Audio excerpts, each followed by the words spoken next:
Halo teman-teman, selamat datang kembali di channelnya One Trisna Story. Apa kabar? Semoga semuanya sehat-sehat selalu. Di video ini, Wawan akan melanjutkan pembahasan alur cerita Put Your Head on My Shoulder chapter 7. Langsung saja tanpa berlama-lama, mari kita mulai.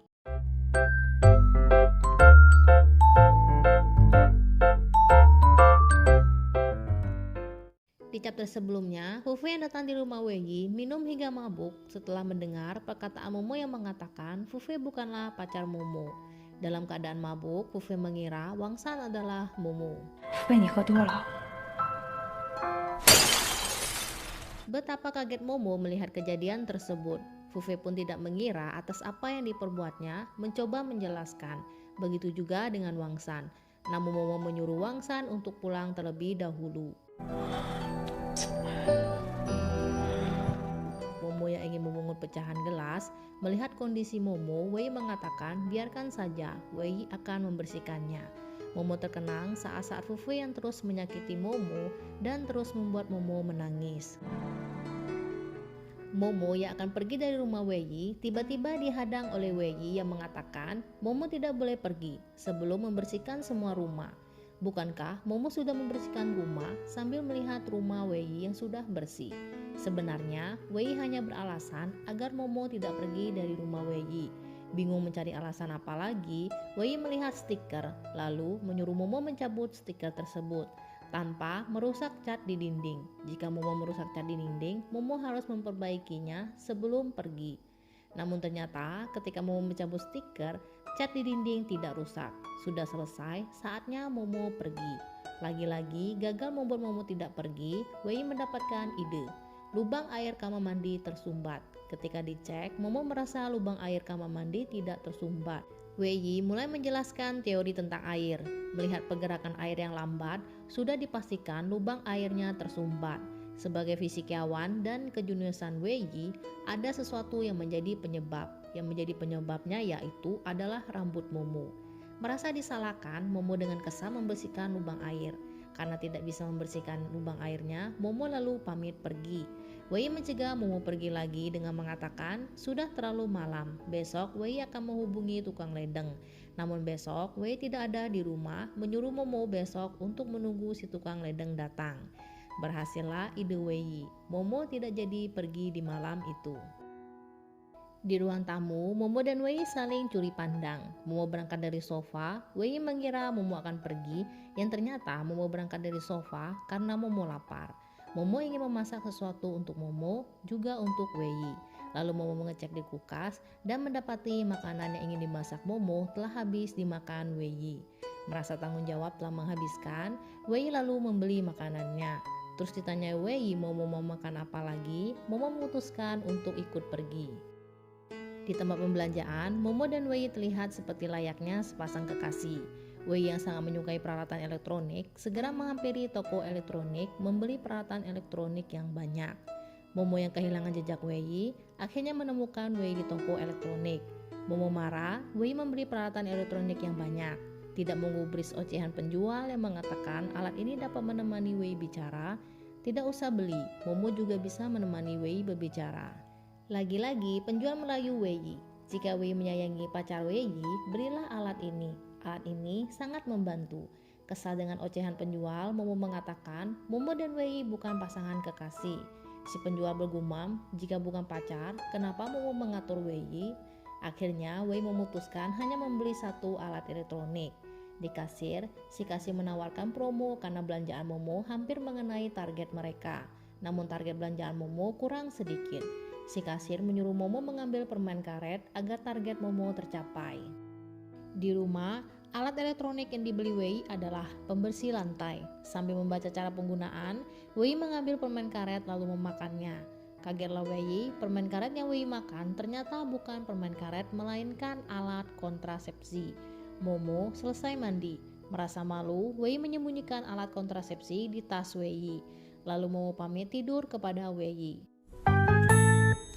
Momo tidak bisa tidur, merasa was-was tinggal serumah dengan seorang pria.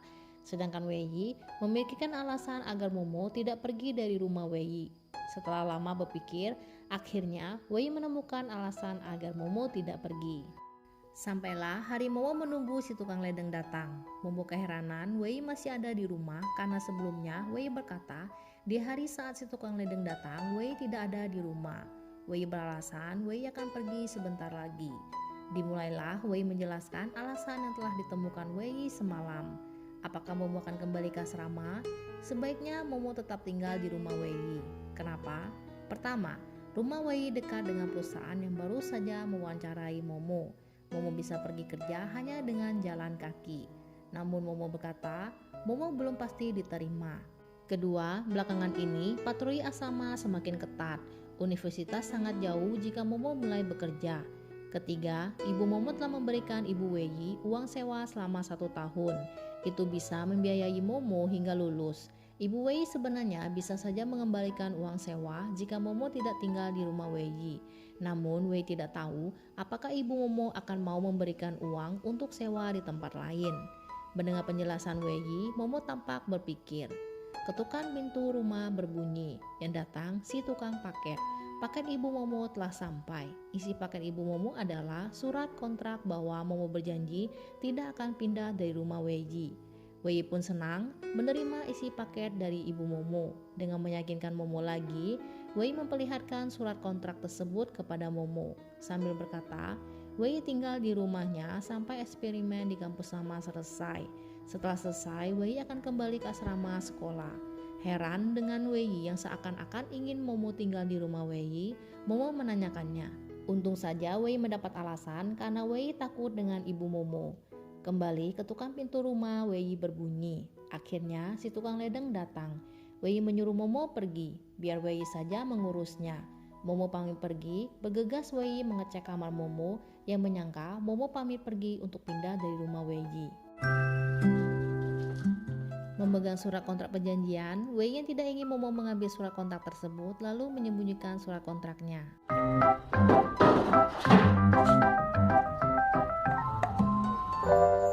Momo tiba di asrama sekolah.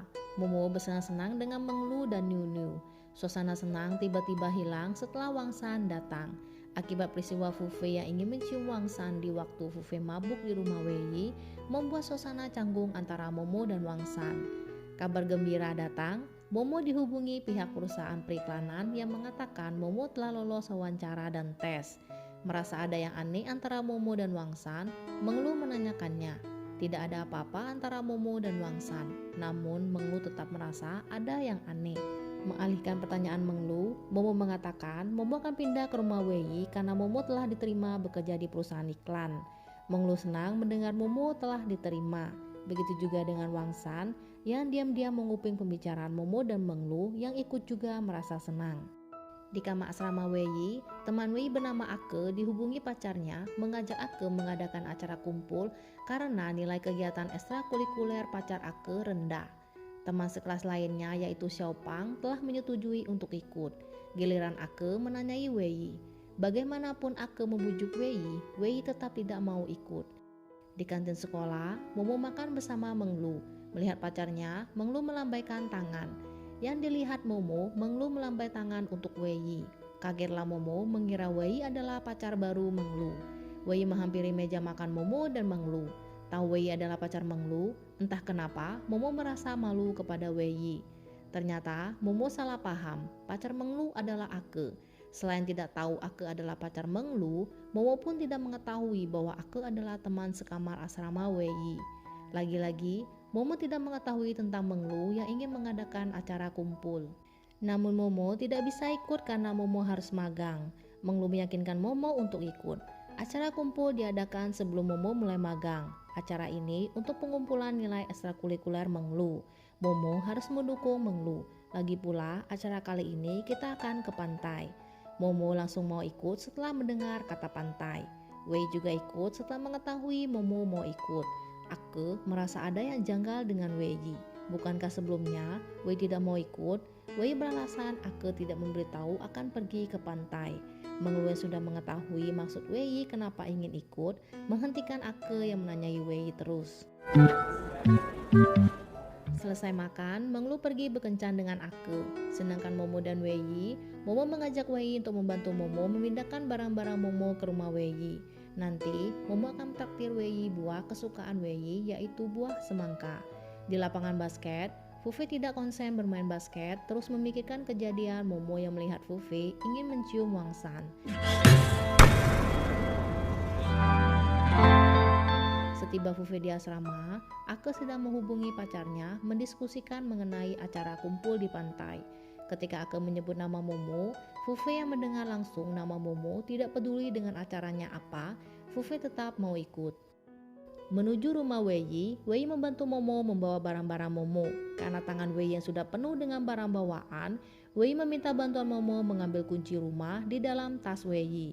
Ditemukanlah permen karet yang Momo beli waktu belanja kemarin. Masih ingat dengan Wei yang memakan permen karet dan mengetahui permen karet adalah alat kontrasepsi, lalu menaruh permen karet di tasnya. Sekarang saatnya Momo yang mengetahui si permen karet bukanlah permen karet. Sontak seketika suasana berubah menjadi canggung. Di dalam rumah Wei masih dengan permasalahan si alat kontrasepsi. Wei mulai menjelaskan kepada Momo agar Momo tidak salah paham. Saat Momo akan membuang si permen karet, Momo penasaran kenapa si permen karet ada di dalam tas Wei. Kenapa Wei menyimpannya di dalam tas Wei? Apakah Wei ada acara malam ini? Jika ada, Momo mau ikut. Momo menepati janjinya untuk mentraktir Wei buah semangka karena Wei telah membantu Momo memindahkan barang-barang Momo. Sebelum pergi, Momo menanyakan perihal tentang kertas kontrak yang diberikan ibu Momo. Apakah Wei mengambil kertas tersebut? Karena Momo tidak menemukan kertas kontraknya. Buat apa Wei mengambilnya? Benar juga, Wei tidak mungkin mengambil kertas kontrak dijadikan alat untuk mengancam Momo. Setelah Momo pergi, Wei bergegas mengambil kertas kontrak yang berada di laci dan segera menyembunyikan kertas kontrak tersebut. Keesokan harinya, dimulailah aktivitas hari-hari Momo tinggal bersama dengan Wei.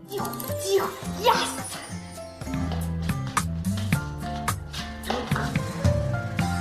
Ketika Wei pulang larut malam, Momo tertidur di sofa menunggu Wei pulang. Tibalah hari acara di pantai. Terlihat Momo dan Wei sedang menunggu jemputan. Sampailah mobil jemputan. Momo membukakan pintu mobil. Ekspresi wajah senang Momo berubah ketika melihat Fufe di dalam mobil. Melihat Fufe, Momo tidak berniat pergi lagi. Namun desakan dari Menglu dan Wei, akhirnya Momo ikut juga pergi. Sesampainya di pantai, Momo dan teman-teman Momo mendirikan tenda dan bermain air. Ingin mengganti pakaian yang basah, Menglu dan Nyunyu menyuruh Momo mengganti pakaian di sebuah tenda yang di dalam tenda tersebut ada Wangsan.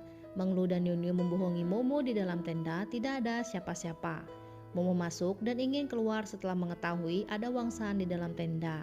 Belum sempat keluar, Wangsan yang mengira Momo adalah Menglu meminta bantuan Momo mengikat rambut Wangsan.